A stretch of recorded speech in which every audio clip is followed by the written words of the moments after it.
This episode of True Crime Conversations contains discussions of brainwashing, emotional abuse, and adult themes. Listener discretion is advised.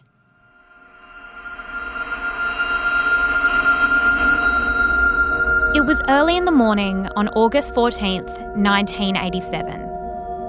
A secluded house in regional Victoria was silent. For the people inside, it was set to be a day just like any other.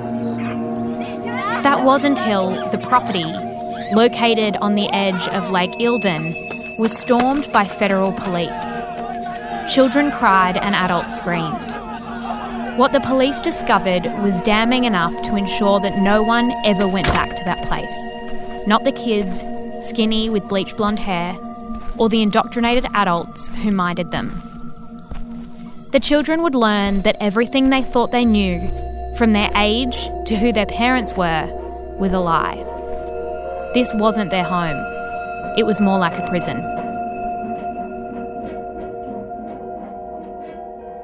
I'm Jessie Stephens, and this is True Crime Conversations, exploring the world's most notorious crimes by speaking to the people who know the most about them. In this episode, I'm speaking with academic and author Jo Thornely about Anne Hamilton-Byrne, founder of the Australian cult, The Family. Let's begin in 1987 when federal police raided a place called Kailama in Victoria. What did they find in this property? They found a lot of very skinny children who all thought they were brothers and sisters, and they were scared and they were screaming because they didn't know any other life except the one that they had at Kailama. And what conditions had they been living in? I mean, standard for a lot of children living in a enforced imprisonment in the country. Quite crowded, a lot of them sleeping in mattresses on the floor, 2 vegetarian meals a day. These are children that had been doing yoga, meditation and being beaten as punishment for quite a lot of years, and all with the same coloured hair, even though they weren't related. And it was like light hair, wasn't it? It was very kind of Aryan. Yes, their so-called mother, Anne Hamilton-Byrne, had bleached all their hair, made them wear identical clothing. She wanted to give every impression she could to make them seem like siblings. And how many of them approximately were they when the police raided that house in 1987? When they raided it, I think there were about 14, but there had been over the decade or so more than 28 going through. I want to go back to that woman that you just referred to, but her name was Evelyn Edwards Pryor, and she was born in 1921. What was her upbringing like? Not ideal. And this is not to say that troubled upbringings make cult leaders, but it's fair to say that if you've got those tendencies, something to kick against might be useful. She was born to a paranoid schizophrenic mother who was in and out of institutions because, of course, in the 20s and 30s, they weren't mental health facilities, they were asylums, and you were basically shut away. And not really present itinerant father who was a bit of a slacker, and it wasn't his idea to have a family. So Anne herself was in and out of homes when she grew up, and she really got a taste for something more. Was she an only child? Don't know. Oh, wow. So interesting.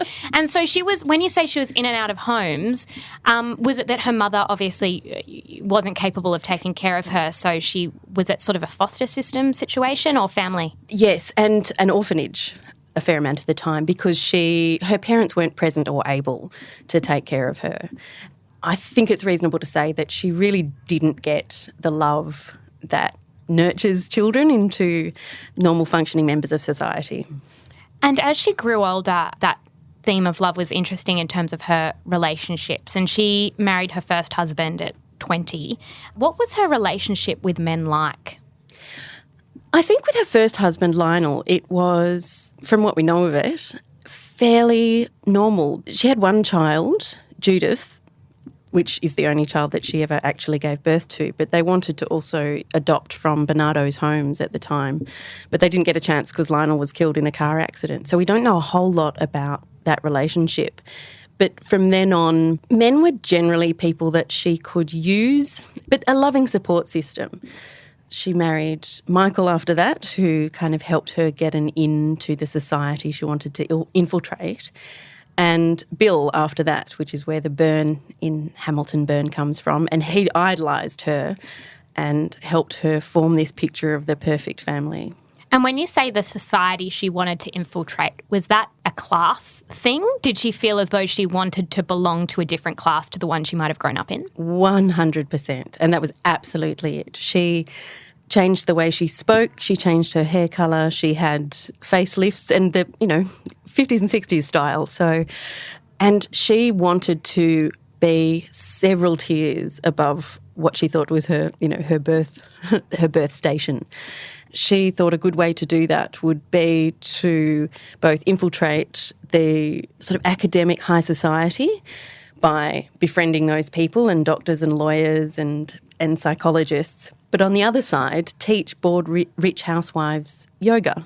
It was very, very fashionable to have a guru, a bit of satay sauce on the canapes. Eastern mysticism and New Age interests were really starting to take hold. And do you think that that's part of why she changed her name to sort of almost create a new identity for herself? I'd say it's fair to guess that.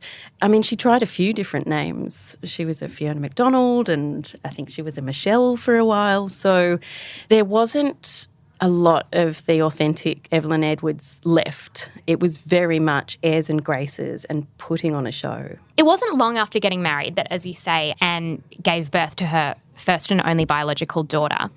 What do we know about what she was like as a mother around that time? We don't know a lot about what she was like as a mother, and I think that is partly because the only information that Anne wanted anyone to know about her was what she manufactured herself. Really, the only info we have is that she was a fabulous mother and she loved children and, she lived for them when, it turned out that the opposite was true. She outwardly had a crusade to rescue little children that came from broken homes or were born with birth defects or had severe disadvantage. She saw herself as the saviour of those sorts of children. And when you say that she was inspired by sort of this new age mysticism guru thing, how would you describe her belief system? Did she believe in a god or was there a sense that almost she was the god? Her beliefs that she distilled in her group, they were kind of a patchwork, but with her absolutely as the messiah figure. Because yoga was a good way to get into the society she wanted to join, there was a little bit of Hinduism and a little bit of Buddhism because of meditation. She very much believed in karma and reincarnation, and a good dose of Christianity because that's what wealthy Melbourne society was used to. She had a really, really familiar cult leader story as well, in that she said when Jesus was here the first time, he didn't quite get the job done. Everyone got in the way by crucifying him before he'd finished the job of being Jesus. So Jesus came back as a woman in Ferny Creek in Victoria, which was her. And in the 1960s, that's when the family actually formed. Can you talk us through how you would describe what they were? They're almost an elevated book club, I'd say. There was yoga classes gave way more and more, as in more of the time in the yoga class was spent with Anne essentially giving sermons. And she made friends. One of her most important friends was Raynor Johnson, a professor at Melbourne University. And he was a physicist, but he was very much into the occult and mysticism and metaphysics. So once she'd met him and convinced him that she was her guru, they would hold meetings 2 or 3 times a week at his home, and then they built a purpose-built lodge for that purpose. It became more and more about group meditation and talking about the end of the world and a superior race that would exist after Armageddon, and convincing more and more people that she was Jesus. And then after that, introducing the use of drugs. Did she have a romantic relationship with that man who she met, that academic, who was also another sort of gateway into a community that she wanted to access? Was there anything romantic? Nothing's really confirmed, but I think especially from Raynor Johnson's diaries that were released a few years ago, it would be difficult to prove that he wasn't in love with her a little bit. I think he described her as supernaturally beautiful. He really thought that when she came knocking on his door with some information that she'd got from staff at the university, he thought that she was sent to her and that it was meant to be. So at least in a kind of philosophical and spiritual sense, I think they were pretty much partners. And she was Jesus and she called him her John the Baptist. So it was a weird relationship. And I doubt it was physically romantic, but I'm certain that Anne took advantage of his intense admiration. And how did they find members? Once it was sort of them and they seriously believed in what they were preaching, were they then able to kind of convert people in their community? Yes, and I think quite easily because of the social climbing nature of that time and the area they were in. There were some people recruited via Dr. Johnson because he could appeal to academics, and they would sit there and have very high-end talks about the nature of spirituality and the afterlife and that sort of thing. There were women whose money was quite useful and recruited through the yoga classes and parties and gatherings that they would have. And there was a third kind of style of member which consisted of people that would be useful to Anne, people that worked in hospitals, particularly those where women went to have birth, people that worked in places where unwed, so-called at the time, unfit mothers would go to give birth because she was very, very interested in collecting children. And when it came to the recruitment, how did money work? Because even to eventually have that place where they lived, did people donate to this organisation that they believed in? Was there a money element? There certainly was, and it was a pretty comprehensive business model. So there were donations because they would need larger and larger spaces to hold these meetings and do downward dog. There was tithing, so people, as part of the group, were also encouraged just to give 10% of their income every week. And people would also pay for her meditation classes and yoga and that sort of thing. So she amassed quite a fortune over 3 decades. And at some point over those 3 decades, LSD started to make a pretty prominent, that became pretty prominent in that community. What role did that play in the sort of cult, looking back on it, that was developed? The use of LSD was called going through, and so it was kind of you pass from your normal existence through to this other level. The effects of LSD, which when she introduced it was still used legally as a treatment for depression and addiction and things like that, and she could source that through people she had recruited from the medical profession. The way it was used experimentally, and so adopted by her, is that it engenders this sense of real fellow feeling with whoever you're speaking to at the time, and they might seem like a parental figure or at least a really, really caring, fellow-minded person. And also you're extremely open to suggestion when you're on LSD, and that was a really useful tool for Anne to introduce the fact that she was pretty much Jesus. She would even whisper, "Who's Jesus?" to some people while they were under the influence of LSD, and they'd just say, "Well, I think it's you, Anne." There were also other drugs used when it came to the children, which was to keep them sedate and compliant.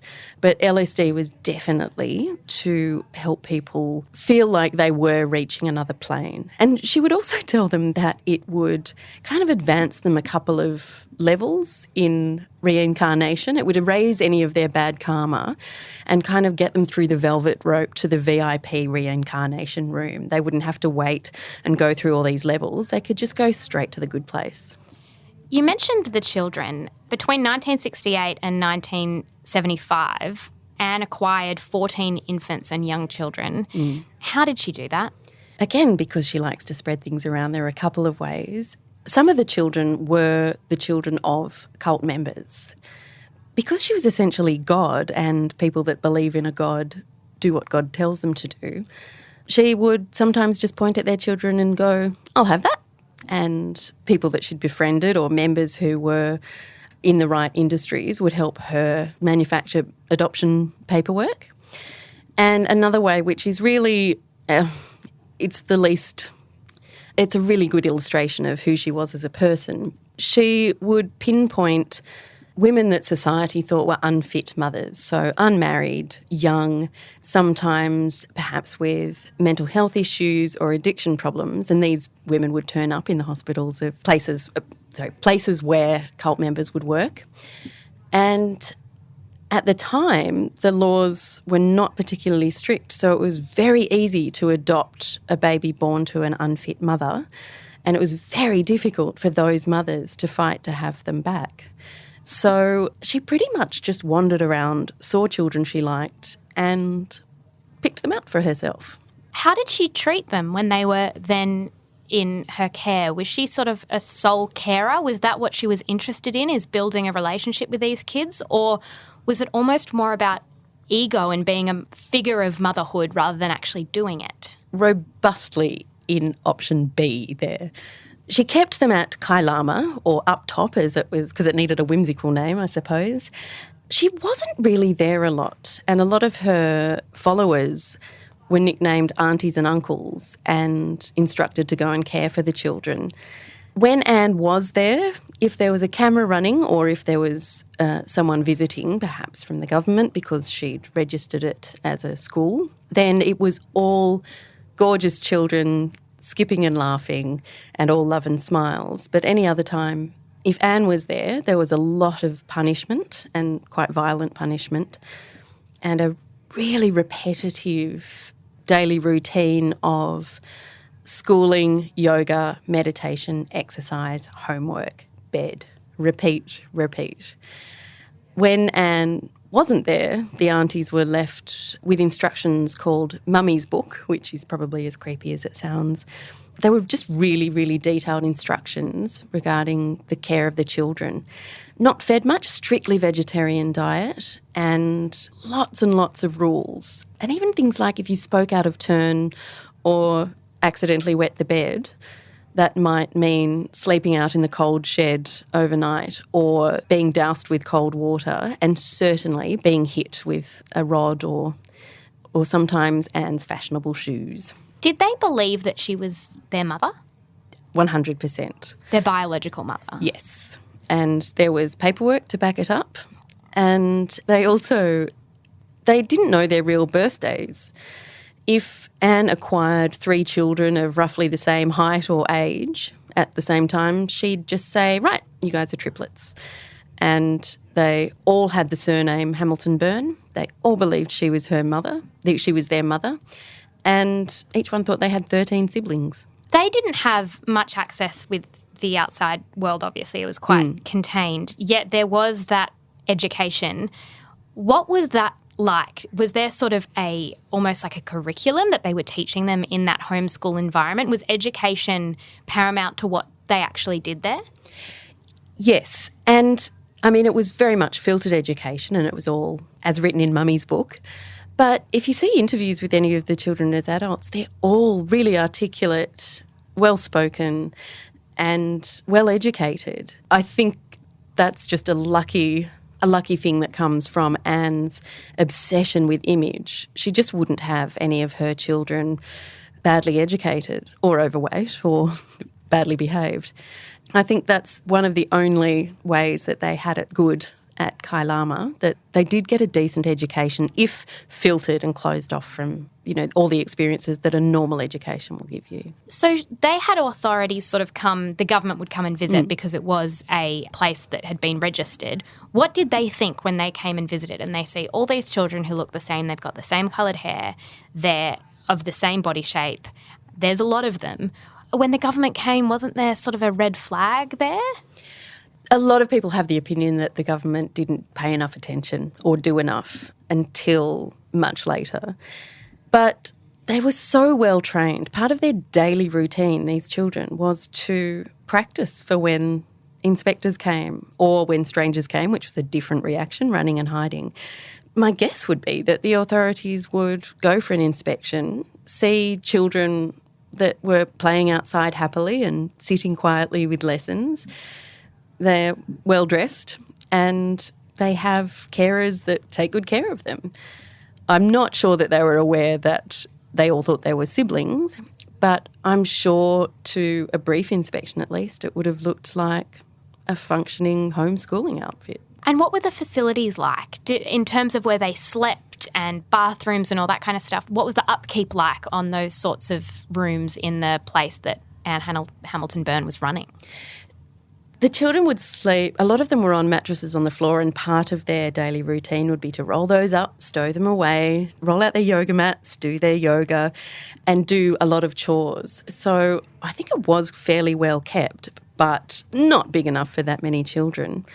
And the kitchen was out of bounds and there were locks on the cupboards and fridge because Anne didn't want fat children, and they became obsessed with food because it was so carefully rationed. Out of fear, and also the aunties and uncles were fearful as well that were caring for them, because if they did the wrong thing, they would be punished, and they didn't want to upset their messiah. So I think, as far as essentially a child prison goes, it was well kept and quite tightly run. What was it eventually that caught the attention of authorities to come and almost storm the place? In something that no doubt irritated Anne no end, children grow up, they become rebellious teenagers, and two in particular, Sarah and Leanne. Leanne got sick of it and climbed out a window and ran away. And Sarah was actually banished by Anne because she had become rebellious and argumentative. In Anne's fantasy of lots and lots of children and being this wonderful mother, children are small and children behave well and children are quiet, whether or not they're on Valium. And when Sarah and Leanne left, they alerted neighbours, who in turn alerted social workers who told the police. And that's when the police started asking questions, and it took them a very long time to gather a lot of evidence, but it didn't take them long to raid the premises, because happily, even back then, when children are involved, you take them to safety first and then start asking questions. And what exactly did those girls tell their neighbours? Did they suggest that there are, a lot of children being kept in this small environment? Did they talk about the discipline? Like, what was it that was sort of a red flag to the community? I think it took them a while to actually talk about anything that might have seemed unusual to listeners, because to them it was 100% normal. It was how they lived. But I would say as they spoke about their life, it would have sounded bizarre, especially the fact that they hadn't been elsewhere. Occasionally, Anne would take them on trips to see one of her gurus in India. They were also closed communities. So just their description of their lifestyle, I'd say, would have raised some red flags. And I don't know at which point they started talking about the punishments that they were subjected to, or how authoritatively they spoke about the drugs they were given, the medicine. But even though it would have taken them a while to tell their stories, I don't think it would have taken long for people listening to raise an eyebrow. When did these children, who were then put safely into care, discover that this was not their mother after all? At the time of the raid. I mean, you and I can't imagine what that would be like. That's not your surname. The only people you know are not related to you. That's not your mother. And one of them, Ben, was even told who his real mother was, and it was one of the aunties called Joy, and he was frightened of Joy and he could not stand her, and she didn't want a bar of him. So it's so much to take on in a single day, that you've been imprisoned and you don't know who you belong to or who you are. What happened to them? Did they then go into some sort of foster care system? Who could sort of look after them when there's all these children that now don't have a parent? I think so. I think some of their parents got them back and others were in foster care, and there's a lot of really sad stories about them adjusting to their new lives. Like in a lot of cults, close bonds with other members are not encouraged, because you're really not supposed to hold anyone in higher regard than the leader. So it was difficult to make friends because they thought they'd get in trouble if they did make friends. Just the general adjustment wherever they were and whoever's home they were living in was truly uncomfortable, and it's not surprising at all that a lot of the children now as adults do report some really difficult emotional problems. This was clearly a case of kidnapping. I mean, among a number of crimes from someone who's looking at it fresh. What happened to Anne Hamilton-Byrne? Was she then put on trial? Was she arrested? This was a series of very serious crimes. It took about 6 years to get enough evidence to arrest her, but also to find her, because as any scaredy cat narcissist does, she and her husband Bill ran away to the US. They had property in the Catskills Mountains. And when she was arrested, one of my favourite parts of the story of when she was arrested, the FBI agent went to her home and she asked if she could put some lipstick and a wig on, and the FBI agent said no, knowing that I think it really galled the authorities that her appearance was still more important than the safety of these children. But it was very difficult to get enough evidence because a lot of the children's evidence was unreliable. They had been given many sedatives and drugs, and by the time they could gather some evidence, there wasn't any evidence that they'd been given drugs, and it was really just their stories of abuse. Anne was charged with fraud and a few other things, but they could only convict her of creating false documents. So she was really given a slap on the wrist and a $5,000 fine, and that is truly galling for someone that's probably worth millions. Unfortunately, even as the stories came out and as the adult children became more reliable, and it's quite clear that their stories all match up and they've got no good reason to lie, Anne was diagnosed with dementia, so she was no longer reliable, and she'd always said that she couldn't recall details anyway. That's a woman that has never answered to the horrible things she did and certainly never got close to an apology. Did those children receive any compensation or psychological help for the sort of trauma that they endured? There are stories that two have received out-of-court settlements, and there's only conjecture about what those were, but I think you'd agree that that's just not 2 out of 14 or up to 28. That's not enough. And to have no admission of guilt is galling. Anne Hamilton-Byrne died in June of this year at 98 years old with dementia. As it stands, how are her victims and what have the lasting consequences been on them as they've grown up? One of her children, unfortunately, has taken her own life. Most of them do say, as I said, that they suffer from some emotional damage and, bad memories and things you'd expect from children that weren't fed enough, but except for drugs. There's some that have, almost to spite Anne, gone and just done everything they can to have normal lives, married and with children, but they're still quite vocal about what happened, because I think now they finally do have a voice and more power than Anne does. And it's hard to imagine what that feels like after being completely at the mercy of someone whose only interests were adoration and power, finally getting a chance to be yourself and speak out. Absolutely. Thank you so much for your time today. We really appreciate it. Pleasure. Jo Thornely's book, Zealot, profiles some of the world's most notorious cults, including the family and Anne Hamilton-Byrne. You can find Zealot online at all good bookstores or by following the links in the description of this episode. For photos and extra reading on this case, don't forget to join our closed Facebook group. Just search True Crime Conversations on Facebook. You can also contact the show by emailing truecrime@mamamia.com.au.